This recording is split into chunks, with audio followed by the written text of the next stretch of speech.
Run অপশনে click করবে, video দেখবেন, ব্যাক চলে আসবেন।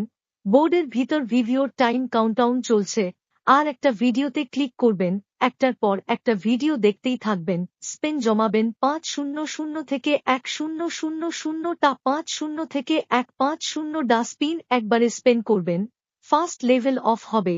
Subscriber, like and comment. ধন্যবাদ।